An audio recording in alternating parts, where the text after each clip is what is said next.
You were told a story. Go to school, get good grades, find a safe job, save your money, and one day you'll be comfortable. It's a nice story. It's also a lie. It's a lie that keeps you running on a treadmill, working for money that loses its value every single day. The real rules of money aren't taught in any textbook. They are unwritten, passed down in circles you were never invited into. Today, we're breaking down the door to that room. Because what you don't know about money is not just costing you, it's enslaving you. Think about your education. You learned about the Pythagorean theorem, the history of ancient civilizations, maybe even how to dissect a frog. But when did you have a class on how a mortgage actually works, or the difference between an asset and a liability, or the single most destructive force to your savings, inflation? They taught you how to work for money, but never how to make money work for you. This isn't an accident. A population that is financially illiterate is a population that is easy to control. They become lifelong consumers, not owners. They become dependent on a system that is quietly draining their wealth. If you've ever felt like you're working harder but not getting ahead, it's because you're playing a game where you were never taught the rules. It's time to change that. And if you're ready to learn the rules they hide from you, do me a favor and hit that subscribe button. It's the first step in taking back control. The first unwritten law completely flips the script on what you think of as being rich. We are taught to see money as a pile, a dragon hoarding its gold. The goal is to make the pile bigger and bigger in a savings account. This is the accumulation mindset, and it's a trap. The wealthy don't see money as a pile. They see it as a current, a flow. Think of it this way. A stagnant pond breeds mosquitoes and disease. It's lifeless. A flowing river, on the other hand, is full of energy. It powers mills, nourishes the land, and sustains life. Your income is the source of that river. The poor and middle class take that income and dam it up in a savings account, where it becomes that stagnant pond, slowly eaten away by inflation. The rich direct that river to flow through assets, things that generate more streams of income. They don't hoard the water, they use its energy to create more rivers. Let's make this real. Take two people, each with $100,000. Person A, following the old rules, puts it into a high-yield savings account. They feel secure. Their pile is safe. Person B, who understands the law of flow, uses that $100,000 as a down payment on a rental property. That property is now an asset. It generates, let's say, $500 a month in positive cash flow after all expenses. At the end of the year, person A has their $100,000, maybe plus a couple thousand in interest, but it's worth less than it was a year ago because of inflation. Their pond has evaporated a little. Person B also has their asset, which is likely appreciated in value, and they've collected $6,000 in cash flow. Their river created a new stream. They can now use that stream to invest in another asset. They are not just saving money, they are building a system. One person is trying to fill a bucket with a hole in it. The other is building an aqueduct. You think your biggest expense is your mortgage, your rent, or your taxes. You're wrong. Your single greatest expense is one you never see on any bill. It's inflation. And it's not what you think. Inflation isn't just prices going up. That's the symptom, not the disease. The disease is your money becoming weaker. It's the silent, invisible theft of your purchasing power. Every dollar you save is a little ice cube melting in your hand. The central banks can and do print trillions of dollars out of thin air. When they increase the supply of money, the value of every existing dollar goes down. It's a basic law of supply and demand. They don't send you a bill for this. They don't have to. They just tax your future by devaluing your past work, your savings. The rich understand this. They don't store their wealth in dollars. They store it in things that can't be printed. Real estate, businesses, stocks, gold, even certain cryptocurrencies. They own the lifeboats, while the system tells everyone else not to worry about the rising tide. The word debt probably makes you feel a little uneasy. That's by design. You've been taught that all debt is bad. Live within your means, they say. If you can't afford it, don't buy it. This is advice for the poor. The rich know the third unwritten law. There are two kinds of debt. There's consumer debt And there's productive debt. Consumer debt is the trap. It's the credit card you use for a vacation, the car loan for a vehicle that loses value the second you drive it off the lot. It's debt used to buy liabilities, things that take money out of your pocket. This is the debt that enslaves you. But then there's productive debt. This is the tool. This is debt used to buy assets, things that put money into your pocket. It's using other people's money, the bank's money, to acquire something that generates more money than the cost of the debt. This is the single biggest cheat code the wealthy use. Let's go back to our rental property example. You don't buy it with your own $100,000. You use $25,000 of your own money as a down payment. The bank gives you a loan for the other $75,000. Now, the rent from the tenant pays for the mortgage, the taxes, the insurance, and still leaves you with a little extra cash flow each month. What just happened here? You're controlling a $100,000 asset with only $25,000 of your own money. The bank put up most of the capital. Your tenant is paying off your loan for you, and you get all the benefits, the cash flow, the tax deductions, and the appreciation of the entire property, not just your small portion. You used debt as a lever to multiply your returns. Meanwhile, someone else is using a credit card to buy a new TV, and they'll be paying double its price in interest over the next few years. Same word, debt. Two completely different universes.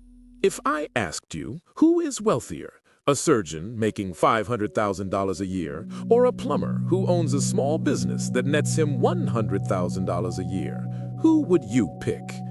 Most people would say the surgeon, and they'd be wrong. The fourth law states that true wealth isn't about how much money you make. It's about how long you can live without having to work.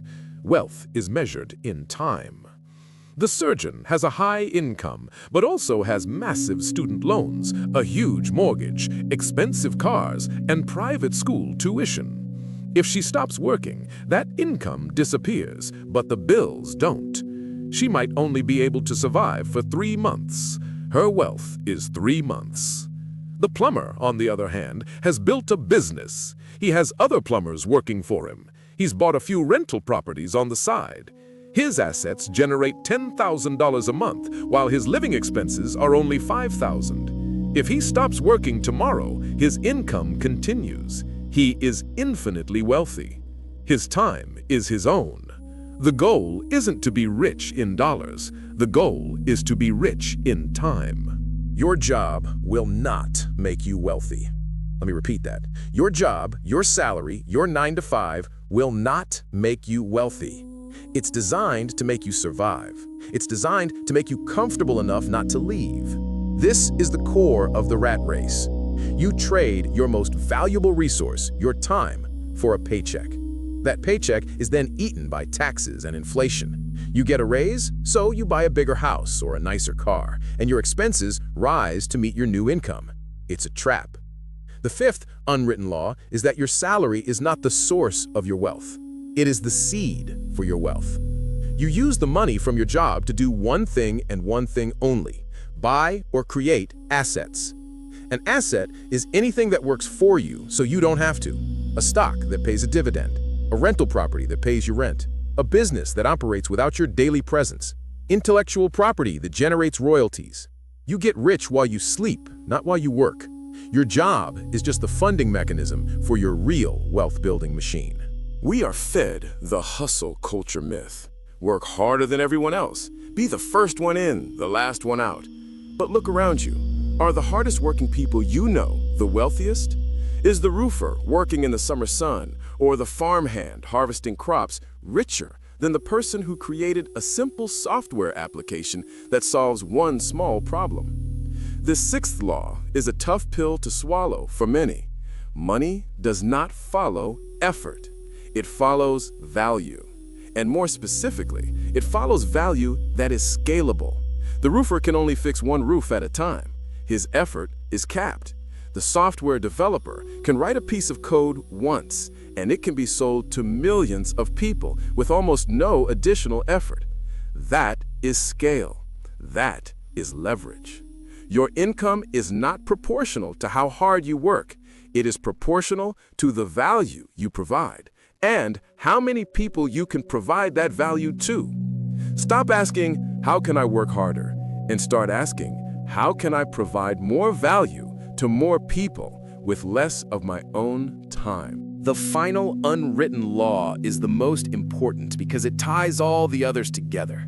The financial system as you know it is not a neutral playing field. It is a casino, and it is designed for the house to win. It is not an evil conspiracy, it's just a system of incentives. Your savings account pays you interest that is lower than the real rate of inflation. That's a guaranteed loss for you, but the bank gets to use your money to lend out at a much higher rate. That's a win for them. The government encourages you to put money in a 401k, a retirement account you can't touch for decades. This creates a massive, stable pool of capital that could be invested in the stock market, propping up the corporations that fund their political campaigns. They sell you on consumer debt, on credit cards, on car loans. Why? Because an indebted person is a compliant worker. They can't afford to quit their job. They can't afford to take risks. The system isn't designed for you to fail spectacularly. That would cause a revolt. It's designed for you to lose slowly, so slowly that you barely even notice your financial freedom slipping away year after year. So what do? You feel angry. You feel cheated.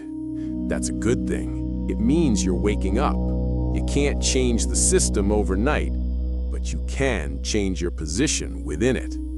You stop playing their game and start playing your own. You stop being a consumer and start being an owner.